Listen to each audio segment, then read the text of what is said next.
Well, hey everybody, my name is Kent. I'm lead pastor here at Epic, and I don't know about you, but when I was a kid, I loved temporary tattoos. They're so awesome. There's nothing like getting a temporary tattoo, putting it on my arm, and that was back in the day we could go buy those candied cigarettes, walking around like I was a bad dude, man. It was pretty special. Hey, you remember how you put these things on?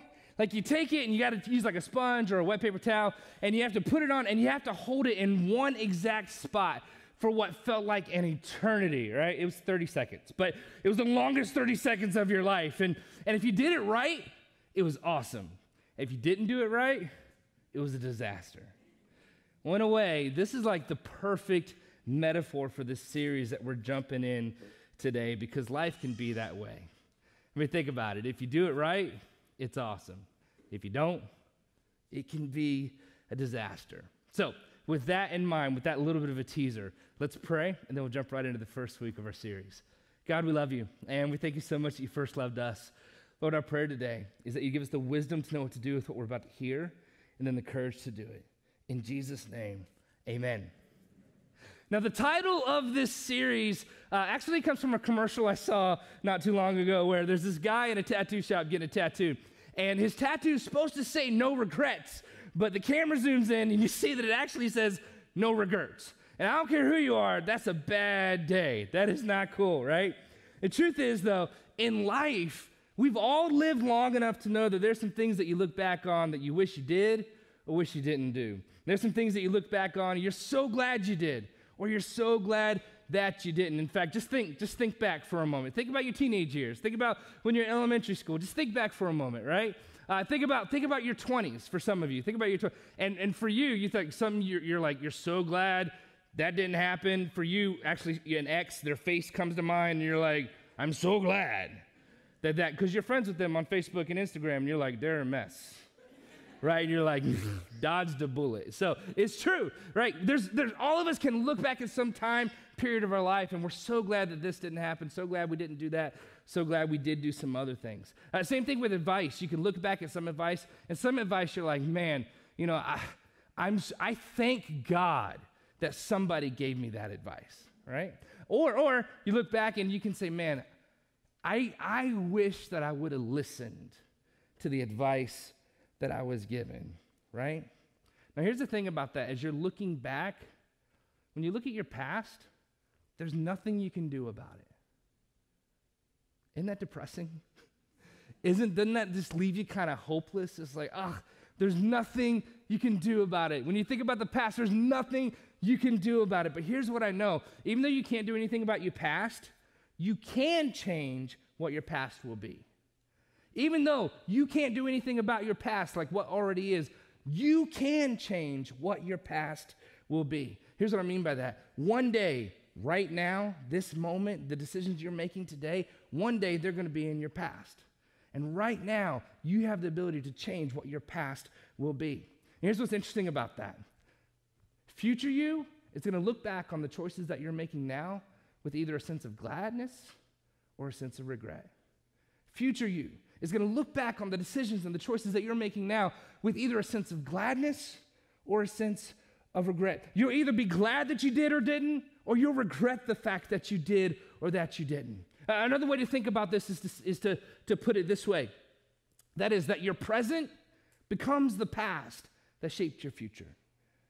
The present becomes the past that shaped your future. Everyone's present, everyone's right now. What you're doing right now will eventually at some point one day become your past, and that's the thing that shapes your future. And if that's true, then what we're doing right now, the choices you're making today, they really, really matter. In fact, that's what this series is all about. It's all about creating a past that future you won't regret. It's all about creating a past that future you will not regret. That's what the series is all about.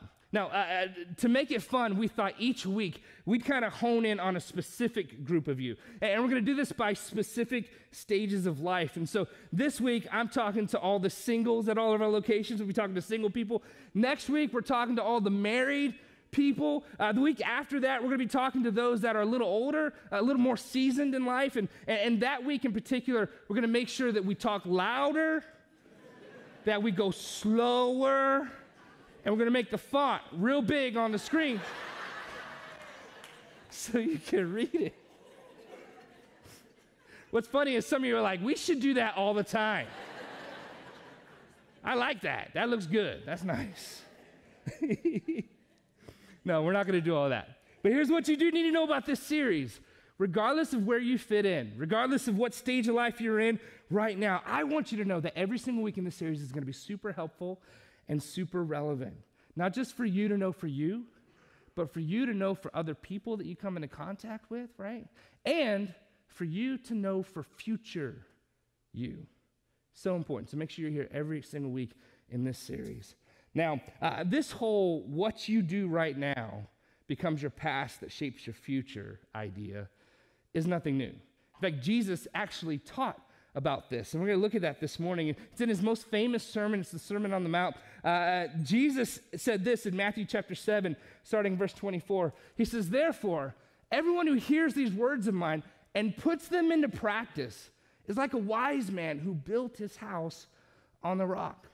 The rain came down, the streams rose, and the winds blew and beat against the house, yet it did not fall because it had its foundation on the rock."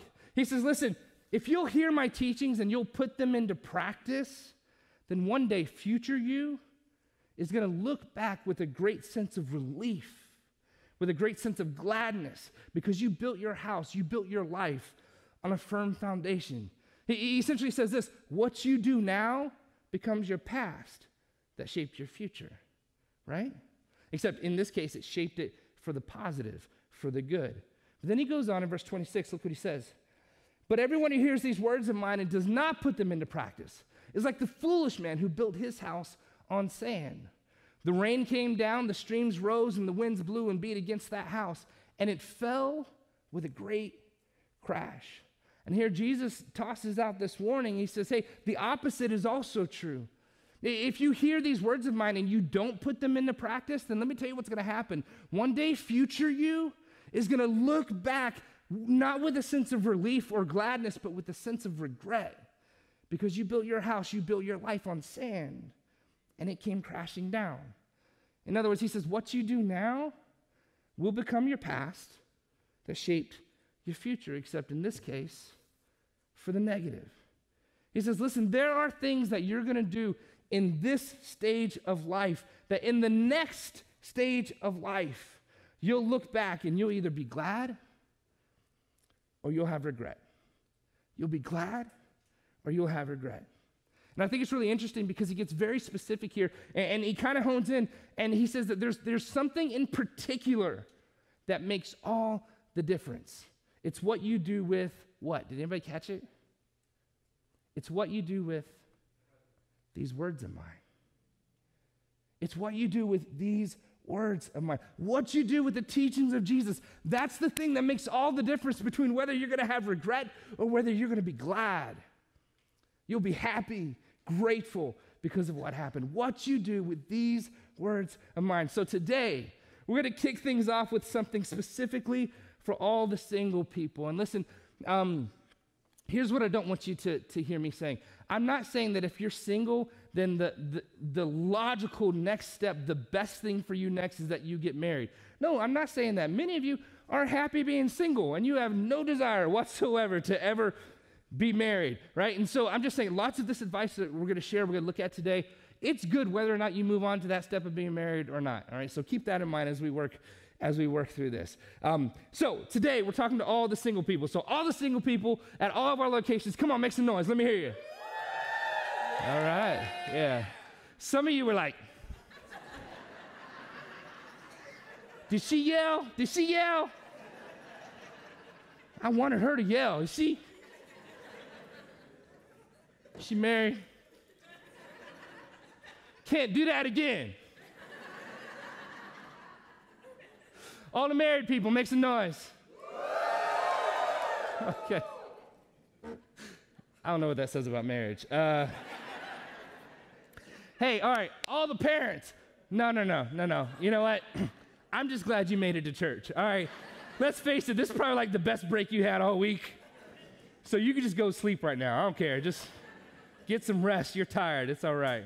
Now, if you're single and you have kids, you're going to want to listen to this message. So just go to sleep right now, get your rest, but circle back on the website later this week and listen to this message. That'll be important, all right? We got you. So single people, if you and I were to sit down over a coffee and you were to ask me, Kent, like, what's the best advice you have for single people? Here's what I'd say. First of all, I'd say, look, I don't have a lot of experience being a single person. I got married when I was 22, right? I was a baby, right? But as I think back, I do remember exactly how I felt. I was happy, free, confused, and lonely at the same time. It was miserable and wonderful, oh yeah. Tonight's the night that we forget about the deadlines. Yeah? I don't know about you, but I'm feeling 22. You guys are like, no. We're not doing Taylor Swift today. That's all right. That's the music they play in heaven. I'm just saying.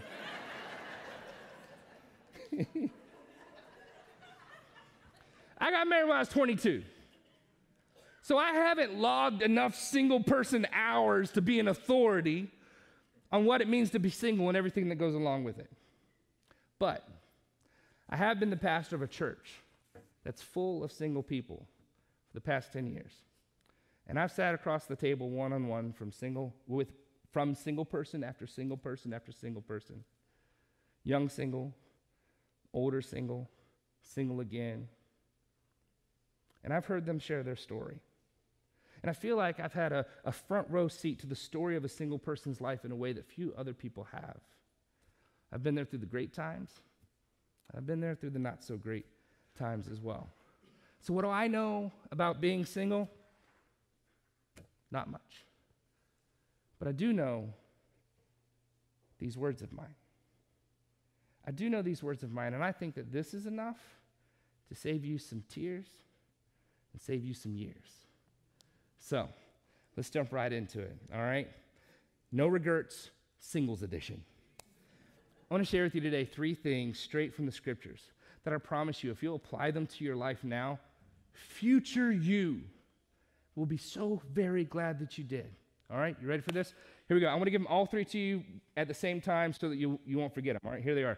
Number 1, get out of debt. Number 2, stay out of bed. Number 3, work out your issues. Get out of debt, stay out of bed, work out your issues. Any questions?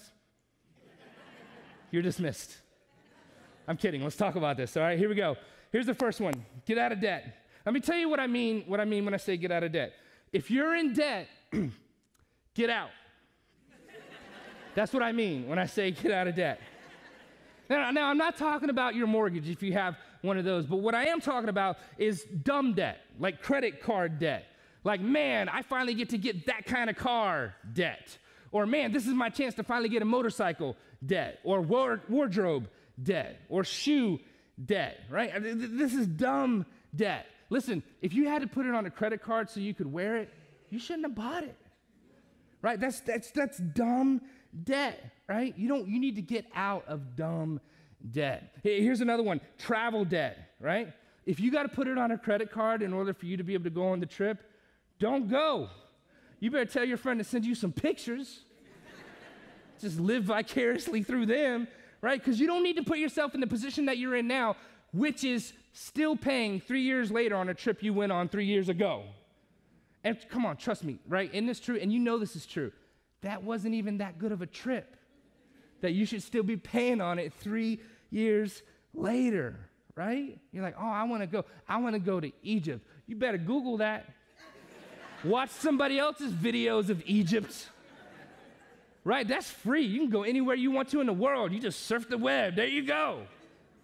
Do that for free. You need to get out of dumb debt. It's so important, right? If you have the option to choose between paying extra on your school loans or getting a new car, you need to pay extra on your loans and rock that 2008 Honda Civic for 2 more years. And if anything, it'll teach you how to pray and trust God. God, please let this car Please let this car go one more time. Please. Just get me to work. I'll Uber home. Just get me to work, you know? I'm just saying, right? You know the best kind of car? The best kind of car is one that doesn't have a monthly payment. That's the best kind of car. It's true. It's true. We had this gray Mitsubishi Galant. I hated that car. It was the worst car until we got the title in the mail and we paid it off. And I was like, this is the best car we ever had. I love this car. Listen, the best kind of car is the car that gets you from A to B and allows you to then spend your money paying down other things. That's the best kind of car. That's a good car. Now, you might be thinking, Kent, whoa, get out of debt? That's like an everybody thing. That's not just a single thing. Listen, single people, we're not the only ones with some debt. Those married people got some debt too, right, married people? Because you didn't deal with it when you were single. No. Here's the thing. And so here's why I'm talking specifically to single people about debt. It's because of this. It'll never be easier for you to get out of debt than it is right now. You ask anybody who's married, it'll never be easier for you to get out of debt than it is right now while you're single. You ask anybody who has kids, it will never be easier for you to get out of debt than it is for you right now. It's true. Earlier this week, we did our taxes, and Tiffany, my wife, she let me know. She said, honey, I just want to let you know, one of our children, who will remain nameless, one of our children cost us an extra $8,000 unexpected dollars this year. $8,000! Trust me, it will never be easier for you to get out of debt than it is for you right now. Here's another reason why you should get out of debt. Let's just say you do find someone that falls in love with you head over heels, and they think you're just the cutest thing that there ever was. Let's say that happens, right? When they find out that you got $12,000 in credit card debt, you won't be so cute anymore. You won't. They'll be like, oh, she's cute, but she ain't $12,000 cute. Are you serious? The only person that thinks it's cute that you got 12 grand in credit card debt is somebody who has 12 grand in credit card debt themselves or more. And when those two people come together, you know what you call that? Dumb. That's dumb. That's 24 grand of stupid right there. That's what that is. Are you kidding me? It's true. And you know it's true because it's on the screen. Anything on the screen is true.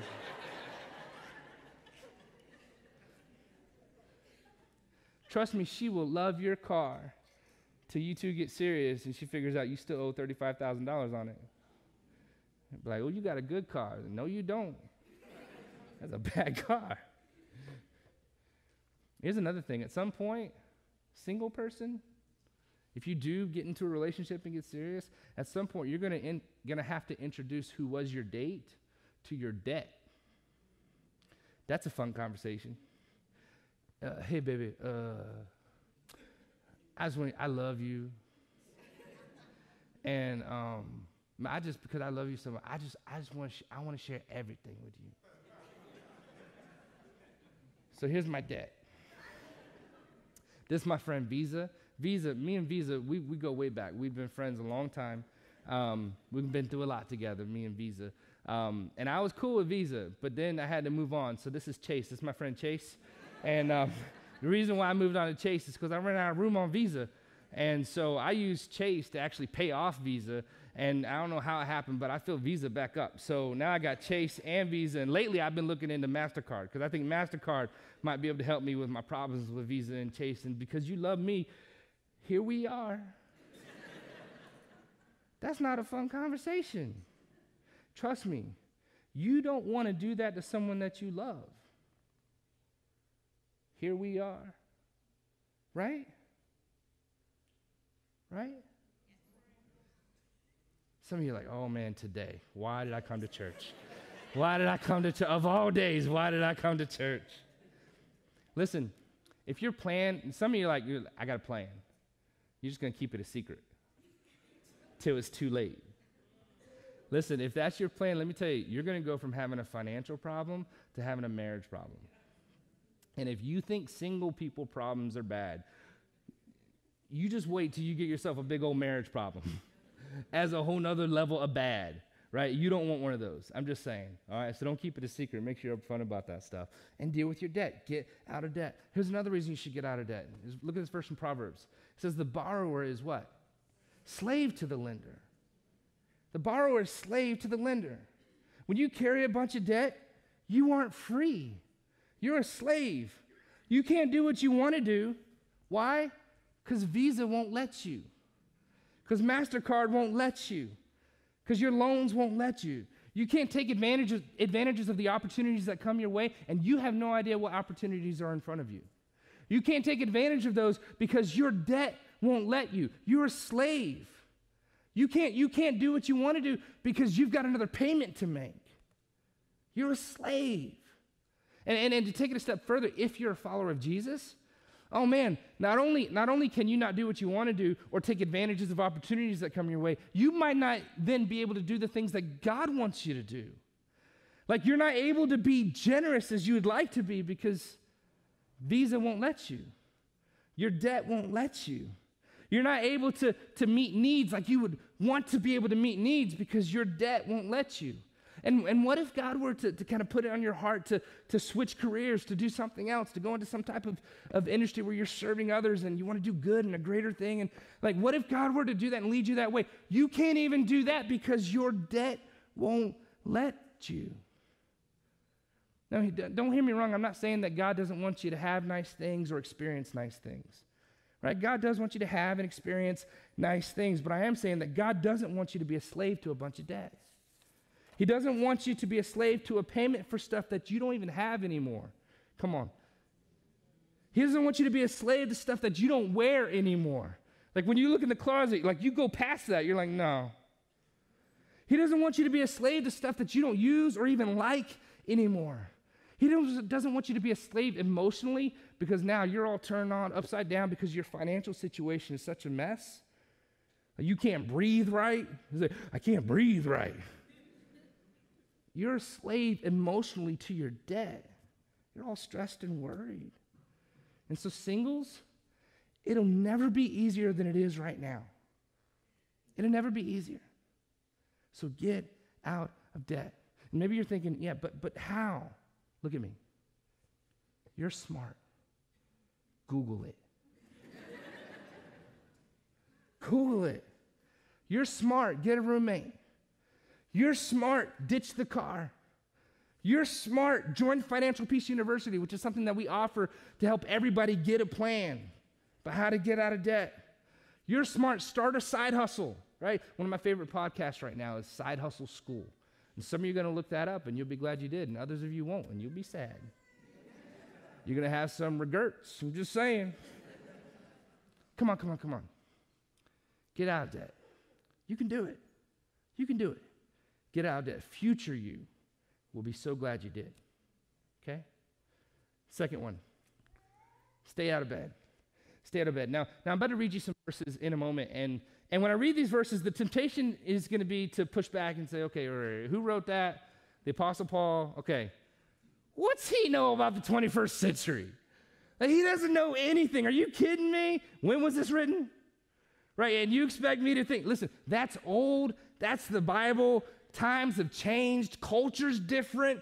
Don't try to tell me. He didn't know about how over-sexualized this culture would be. He had no clue. Listen, the Apostle Paul wrote this to a group of people in a place called Corinth.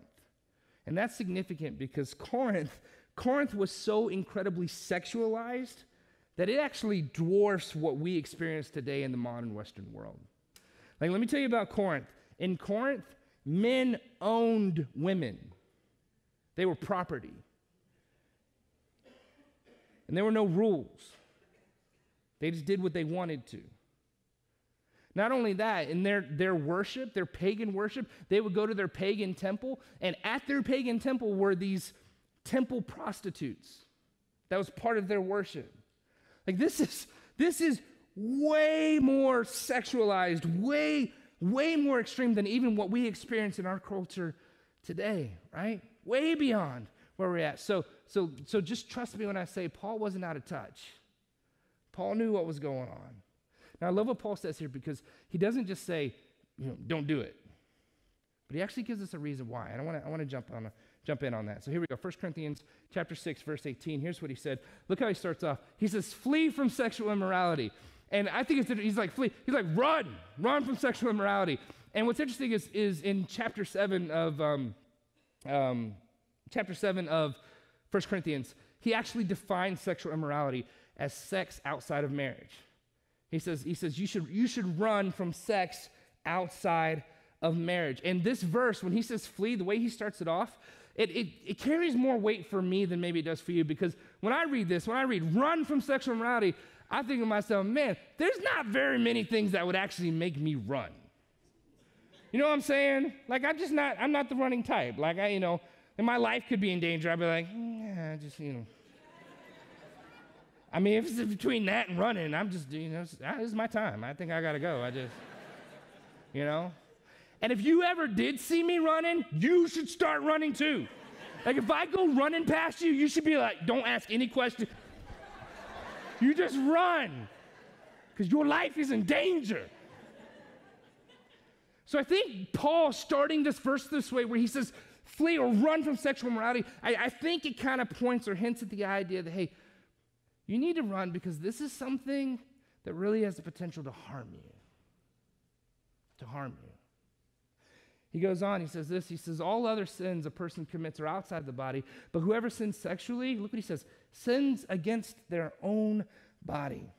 He's not saying that sexual sin is worse than any other kind of sin, but what he is saying is that sexual sin is different than any other category of sin. And it's different because when you sin sexually, what he says is that you hurt yourself. He says you hurt you when you sin sexually. He doesn't go into all the reasons why, but he says you hurt you whenever you sin sexually. And what else would you expect a God who loves you to say about that, if that's true? Of course he'd say run, because he loves you. And he wants what's best for you. He doesn't want you to be hurt. So he says, flee, run from that. Of course, that's what he says. And then if you're a follower of Jesus, he takes it a step further and he talks specifically to that group. And here's what he says in verse 19. He says, do you not know that your bodies are temples of the Holy Spirit, who is in you, whom you have received from God? He says, don't you know that when you became a follower of Jesus, that God sent his Spirit to be on the inside of you? That your body is a temple, that God's there in your life, part of who you are? And then he says this, he says, you are not your own. You are bought with a price. Therefore, honor God with your bodies. Listen, if you're a follower of Jesus, then you're called by God to honor him with your body. And in this context, that means reserving sex for marriage. Remember what we said at the beginning of all this? It's what you do with what? These words of mine that makes all the difference, whether you'll be glad or you'll have regret. It's what you do with these words of mine. And so if you'll make it your habit to honor God with your body, then you'll be like the wise man who built his house on a solid foundation. And when the storms came, it didn't blow down. No, it stood strong. I think another reason why it's important that as a single person we make a commitment not to sin sexually is because whenever you sin sexually, you don't only sin against yourself or hurt yourself, but you also sin against that other person. And here's what I mean by that. You sin against that other person because you're not honoring them. You know what it means to honor someone you're in a relationship with? Honoring someone you're in a relationship with is saying, you know what, no matter what, I refuse to ever be a regret for you. And no matter what I want to do, no matter what you want me to do, no matter what culturally everybody expects us to do, no matter what, I'm making a commitment. I refuse to ever be a regret for you, no matter what. And so I'm just going to wait until we're married for that, because I don't want to be a regret for you. Now listen, I want you to know this. God is not some kind of cosmic killjoy, just like, God's against sex. God's not against sex. It was his idea. He made it up. Once upon a time, there was no sex. And then God was like, I got an idea. And they're going to love it. A little too much sometimes, but they're going to love it. It was God's idea. He came up with that. Listen, we talked about this in depth about a year and a half ago. We did this series. I loved it. It was called Tender Love, The Right Swipe. Loved it. Best title, best subtitle ever of any series ever. And if you've got more questions about this, you want to find out more, we talked about this in depth, you need to go listen to that series. All right, go listen to that series. And listen, if you'll make the decision to stay out of bed, if you'll make the decision to honor God with your body, future you will be so glad that you did. Number 3, work out your issues. Work out your issues. Here's what I mean by that. I'm talking about that stuff in your personality. It's like, that's just a little off. All right? And here's what I mean. It's like, and I'm saying, and everybody's got issues. All of us have issues, all right? Just so you know, every single one of us, we all have issues, okay? And so, like, for the most part, you're awesome. Everything is great, but then there's that one little thing about you, right? And sometimes you notice it, but most of the time it's other people who notice it. You know what I'm saying? And they're just like, wow, you're great. And then all of a sudden, why? Like, why that? Why that? And here's what I'm not talking about like an odd thing about you, you know, like a quirk, right? Like an odd thing about me is I don't like dark rooms. I like the lights to be on, all right? If I walk in a room, I want the lights on all the time. I don't like dark rooms. That's an odd thing about me. That's not what I'm talking about. What I'm talking about is the stuff in your personality that when you're stressed or just kind of out of the blue, things just kind of pop up. They bubble to the surface, and you're like, where did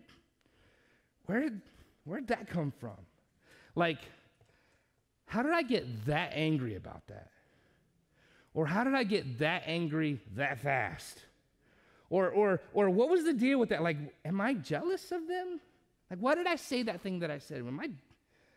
Is it a jealousy thing? Is it an envy thing? Is it a pride thing? Or why is it that I'm just negative all the time? Why am I negative all the time? Like, even when I think of something positive to say, it gets like right here and like, push it back down. Don't say anything positive. Must be negative all the time. What is that about? Like, it's just that little thing about you.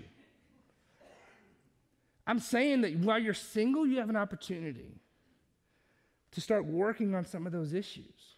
And we've all got issues. There's all things about us that aren't quite right. What's unique about being single is that when you're single, you're not always forced to work on them. Because whenever you're in relationship with other people and your friends bump up against that thing about you that's like, instead of dealing with it, you just go, I'm just going to go get new friends. Right? Or whenever you're at work and that thing about you that's kind of, rears its ugly head, instead of working on it, you go, I'll just go get another job because that boss is crazy. He's a crazy boss. Right? Or whenever your roommate really ticks you off, you just go, there's the door. I'll get another roommate. And it's always everybody else, and you're never forced to look at you. Right? And so while you're single, you have an opportunity to start working on those things. Right? You can't just dismiss somebody in your life and then go, problem solved. Problem's not solved because you're carrying that thing with you into the next relationship. It's true. And because you're single, you've been able to get away with that. Listen, if you move on to a relationship with somebody, at some point, you're going to wish you would have started working on some of those things about you, some of your issues. Jesus taught in Matthew 15 that those issues, they come from the heart. Did you know that? They come from our heart. And God doesn't want us to just be able to have be able to manage those issues better. God doesn't want us to just have a better issue management system. No, God wants to give us a better heart. And he can do that if we'll let him. If we say, God, I don't like this about me. I don't like that I get so angry so fast. I don't like that I fly off the handle. I don't like that I'm jealous or envious. I don't like that I feel this way or act that way, that I can't trust others, I can't forgive. Will you help me? God says, let's do this. You have an opportunity as a single person to start working on that. Look what Solomon says in Proverbs chapter 4. Solomon's the wisest man who ever lived other than Jesus. Here's what he said. Above all else, he says, hey, in this Proverbs and all this stuff that I'm saying, I'm going to say a lot of things about a lot of stuff. But if you don't hear anything else, remember this one thing. Above all else, guard your heart, for everything you do flows from it. Everything you do flows from it. Psalmist says, hey, you need a pure heart because everything you do comes from it. You live from your heart. You parent from your heart. You love from your heart. You lead from your heart. You manage your money from your heart. You conduct your relationships with other people from your heart. Everything you do comes from your heart. God says, if you'll let me, I'll take your heart that has some issues, because all of them do, and I'll make it new. I'll make it better. And you as a single person have an opportunity to work out some of your issues now. Learn how to forgive now. Learn how to trust now. Figure out those things now before you carry them into a relationship with you. So important. And so what do? For some of us, we just need to go see a counselor. Talk through some stuff. For some of us, we need to find some people that tell us the truth about us, right? Tell us the stuff we need to hear, right? Make sure you do that. Work out your issues. Future you will be so glad that you did. Now, you sit back and you hear talk like this, and the temptation is to go, okay, all right, 3 things. All right, that debt thing. Yeah, okay, I probably need to do something about that. All right, the sex thing. You crazy. All right, the work on the issues thing. Maybe I got an issue. Cross that bridge when I get there. All right, and you're kind of non-committal about it, and you're just kind of like, well, you know, I'll do what I can, kind of pick and choose, that kind of a thing. Listen, let me just, can I push back just for a second? Like, if that's your posture right now, let me just push back, because here's what I think is interesting about this.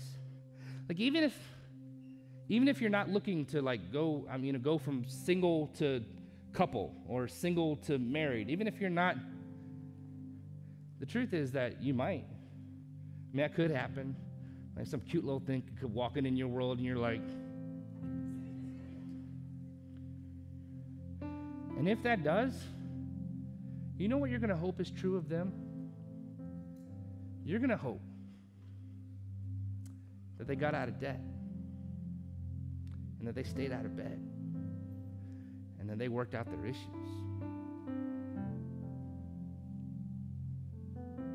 Here's what I'm saying. If that's what you're going to hope for them, why on earth wouldn't you want that for you? Right? If you're going to hope that they worked on theirs, then why in the world would you not be willing to work on yours? Right? This first one, think about this, right? I mean, isn't this like the dream list? Got out of debt, stayed out of bed, worked on the issue. And it's like, that's, yes, absolutely, right? If that's what you want, then why wouldn't you work on becoming that, right? Think about this, the first one, get out of debt. You imagine if the conversation went like this, if they walked up to you and they said, hey, all right, let's have the financial talk. I don't have any credit card debt.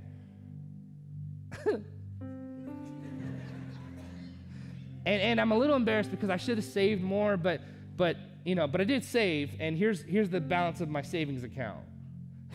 You have a savings account? Marry me now. Are you serious? It's like, I mean, she's going to look at you, and she's going to say, at first I thought maybe you're a little short for me, but now that you got a savings account, I mean, you seem taller. And even if you're not, we'll just stack up all the money you've been saving. You can climb up on that. You can kiss me.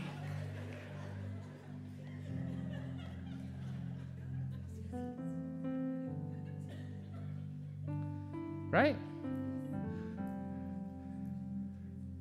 What about this one? What if the conversation was, hey, so out of college, I moved in with this guy, and I thought it was forever, but it wasn't.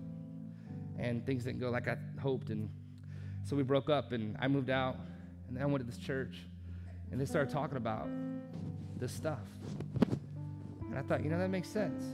So from that day forward, I just decided that I was going to live my life in preparation for you. Like when you go through the relationship history talk, if that was what they said, you'd be like,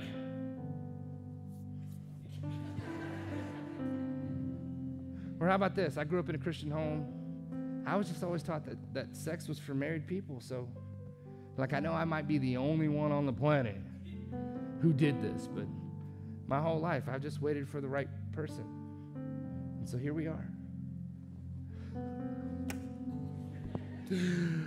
here we are. Like, you'd be like, yes, I'm the right person. I'm just saying. Thank you for that. You know what's not going to happen? They're not going to look back at you and say, oh, wait, you have no experience? Seriously? None? You have no experience whatsoever. Here's what we do. You take a year or two, sleep around, circle back, and then we'll talk. That's not going to happen. That is not going to happen. Right? How about this last one? What if the conversation you had as you guys were getting more serious was, hey, I grew up in a home and my parents' marriage was a wreck. And I realized that I left home angry and bitter, and it caused some real negative things in the way I acted towards other people and how I viewed things and just the lens that I looked at life and marriage through. And so I decided to take some time, and I went and saw a counselor. I had to start working on that stuff, and it's been a couple years. Now I really feel like I'm on the other side of that, and I really feel good. I feel like I'm in a good place, and I'm past all that. You know what someone's not going to do? Someone's not going to look at you and go, oh, you're way too emotionally stable for me. Like, I need someone who's very unstable. I need someone with a lot of daddy issues that's going to blame me for all the stuff their dad did when they were a kid. That's what I need. Nobody's going to do that. Right? And if that's what you would want from someone else, then why wouldn't you be committed to start becoming that yourself now? What's my advice? Do that, and future you will be so glad you did. Yeah? Listen, there's a God in heaven who knows your name. And he invites you to relate to him as your heavenly Father. And just like any good dad who loves his kids, he wants what's best from you. This isn't about getting something from you. This isn't about restricting you or keeping you from something that's good. This is about protecting you and wanting what's best for you. And if you'll trust him, you'll discover that God can be trusted. And there's something about discovering that for yourself that just does something. I can't explain it. As you take steps of faith and you run into his faithfulness, there's something, it just grows you up inside. It builds your faith so you're able to trust God even more in the future. And even if you don't move toward a relationship with somebody else, and that's the stage of, even if you stay single, I want you to be able to trust God more and more and more because he loves you, he's got great plans for you, and there's nothing better you could give your life to. There's nothing better you could experience than the future that God has planned for you. Nothing. I want that for you. I want that for you. So don't give that away on the altar of mistrust. God can be trusted. He can. Amen? Let me pray for you. God, thank you for every person here and at other locations. Give us the wisdom to know what to do with what we just heard and the courage to do it. In Jesus' name, amen. God bless.